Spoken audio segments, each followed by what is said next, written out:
Hi, I'm Danny Glover, and you're watching Joburg Today. Rick, welcome. Great to have your input on this important topic. The news is out that 3D gun printing is now available in the US. What does this mean really? Well, I think at this stage we're still at the very early stages of this technology. I think what is maybe scary is the advances that we will see very shortly. At this stage, they've already managed to make firearms that are able to fire bullets. So we're already at a situation where if you have the software and the materials, you can start manufacturing a firearm at home. I think as technology advances, in all spheres of life, so this process will advance and these firearms will become more sophisticated. So I think we're just at the beginning phase here. I think there's a lot that's going to come out of this still. Can someone that has this technology available, criminals come to mind, be able to print this at home? Well, that's probably the biggest problem, is that if somebody does it at home, it's uncontrolled.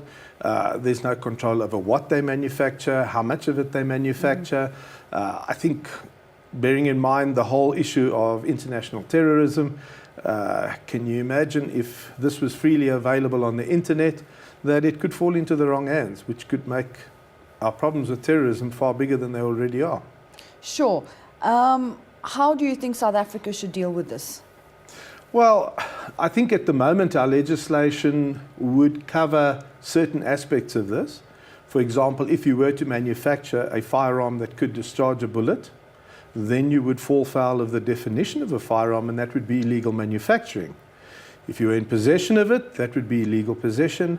And obviously, if you were to start manufacturing it and supplying it, that would be illegal supplying. So the Act does cover the basic elements of this type of activity, but I think going forward we might have to review the legislation, bearing in mind that it was drafted in the late 1990s, when we never envisaged this type of technology being available. The fact that we are now informed that this technology is available, is there danger in that itself?